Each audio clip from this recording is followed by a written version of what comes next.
በስመ አብ ወወልድ ወመንፈስ ቅዱስ አሐዱ አምላክ አሜን። ሓምሻይ ሰንበት ደብረ ዘይት ኣብ ዓብይ ጾም ካብ ዝርከቡ 8 ሰናብቲ እቲ ሓምሻይን ኣብ ፈርቂ ጾም ዝርከብ ሰንበት ምስኡ ዘሎ ሰሙንን ደብረ ዘይት ተባሂሉ ይፍለጥ። አምላክ ቅዱሳን እግዚአብሔር ነዛ ክብርቲ ዕለት ብዝግባእ ከነኽብራን ካብ በረኸታ ሱታፌ ክህልወናን ቅዱስ ፈቃዱ ይኹነልና። እዛ ሰንበት እዚኣ በዚ ስም ክትስመ ዝኸኣለት ማህሌታይ ቅዱስ ያሬድ ኣብ ዝደረሶ ጾመ ድጓ ካብቲ ዋዜማ ጀሚሩ ዝዝመር መዝሙር ጎይታ ኣብ ደብረ ዘይት ምስጢረ ምጽኣቱን ነገረ ሕልፈት ዓለምን ከም ዝመሃረን ንዝስዕብዎ ኩሎም ድማ ካብ ሓሰውቲ ነቢያት ክጥንቅቑ ዘዘኻኽርን ስለ ዝኾነ እዩ። እቲ መዝሙር እውን ከምዚ ይብል። እንዘይነብር እግዚእነ ውስተ ደብረ ዘይት ወይቤሎሙ ለአርዳኢሁ እቁ ቼ ኢያስተክሙ እምበለ ሰአይምሩ አምሳሊሁ ከመ በጽሐ ጊዜሁ ለማይረር ሰማይ ወምድረ ያሃልፍ ወቃሊስ እያሃልፍ። ጎይታናን መድኃኒናን ኢየሱስ ክርስቶስ ኣብ ደብረ ዘይት ተቐሚጡ ኸሎ ንደቂ መዛሙርቱ ከየስሕትኹም ተጠንቅቑ፣ ምጽኣት ከም ዝቐረበ ምሳሌኡ ካብ በለስ ተመሃሩ። ሰማይን ምድርን ክሓልፍ እዩ ቃለይ ግን ኣይክሓልፍን እዩ ዝበሎም። ጎይታዬ ምጽአትካ ግድ ቀሪቡ በዚሑ ኃጢአትና። ደብረ ዘይት ብሸነኽ ምብራቕ ኢየሩሳሌም ዝርከብ ጎቦ እዩ። ብግእዛዊ ልሳን ትርጉም ስያሙ እዩ ድማ ኣእዋማውሊዕ ዝመልአ ጎቦ ማለት እዩ። ኣብ ብሉይ ይኹን ኣብ ሓድሽ ኪዳን ኣብዚ ደብርን ኣብ እግሩን እተፈጸሙ ዓበይቲ ታሪኻት ኣዝዮም ብዙሓት እዮም። ጎይታውን ብቕጻሊ ኣብ ደብረ ዘይት ተረኺቡ ይምህር ነበረ።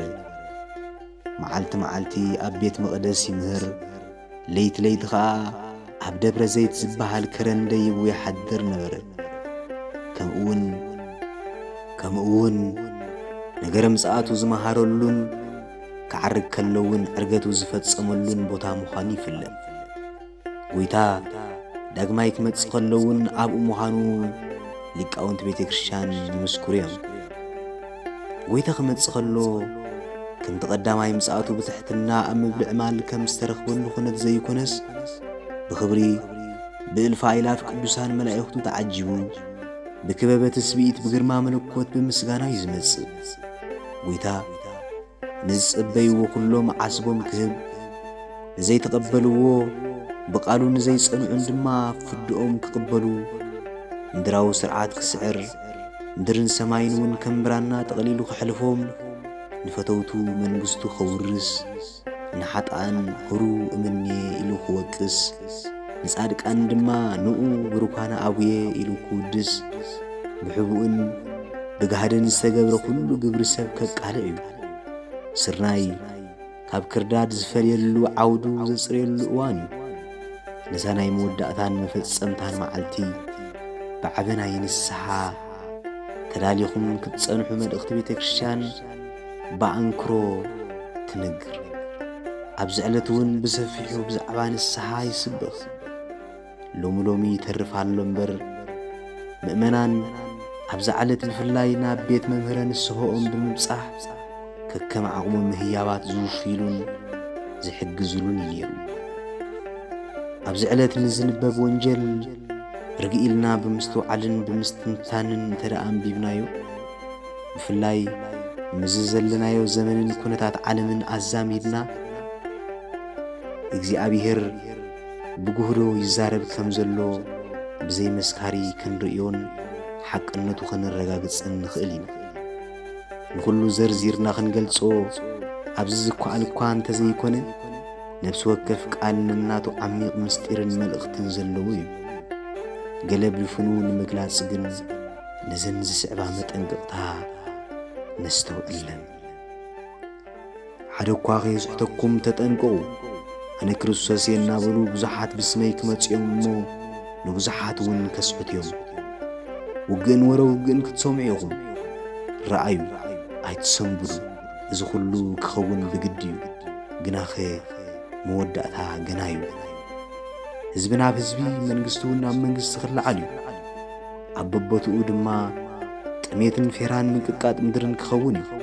እዚ ኩሉ ግን መጀመርታ ቅልውላው እዩ። ሽዑን መከራ ሓሊፎም ክህቡኹም ክቐትልኹም እዮም። ብዛዕባ ስመይ ከዓ ኣብ ኩሎም ኣሕዛብ ጽሉኣት ክትኮኑ ኢኹም። ሽዑ ብዙሓት ክዕንቀፉ ንሓድሕዶም ሓሊፎም ክወሃቡ ክትጻልኡ እዮም። ብዙሓት ነቢያት ሓሶት ክትንስኡ ንብዙሓት እውን ከስሑት እዮም። ዓመፃ ስለ ዝበዝሐ ድማ ናይ ብዙሓት ፍቕሪ ክትዝሕትል እያ። እቲ ክሳዕ መወዳእታ ዝዕገስ ግን ክድሕን እዩ። እዚ ወንጀል መንግስቲ ንምስክር ኩሎም ኣሕዛብ ኣብ ዘላ ዓለም ክስበኽ እዩ። ሽዑ መወዳእታ ይመጽእ።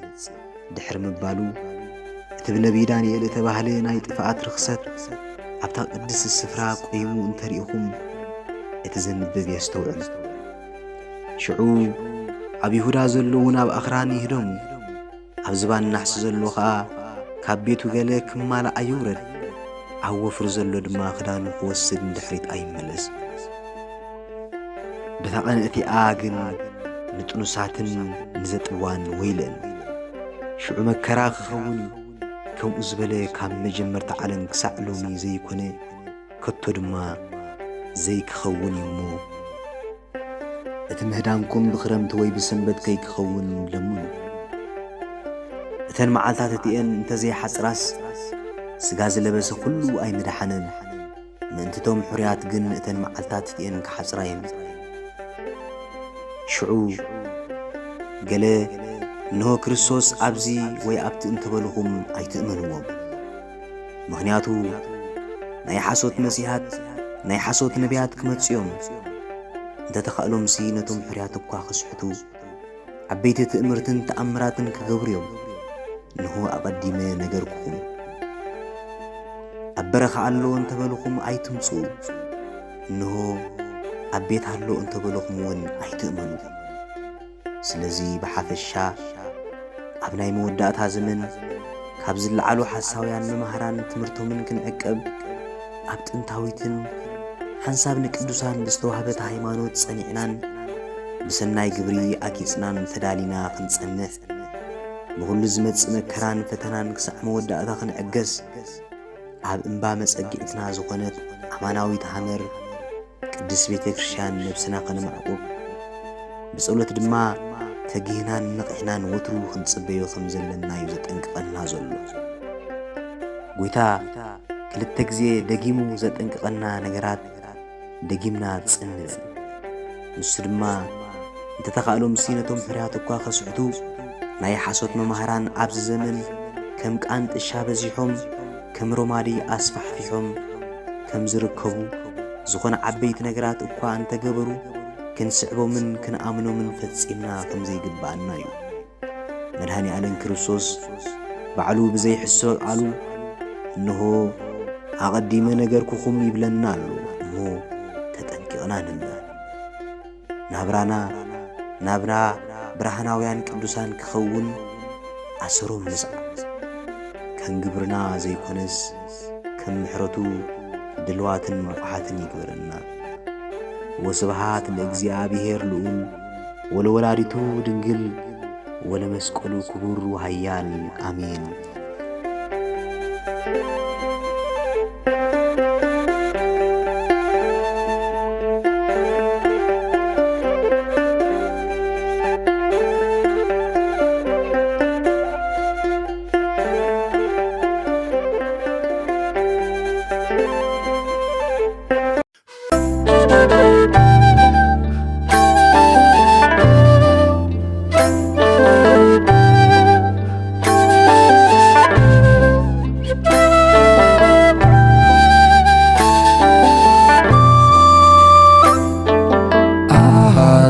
ድንግል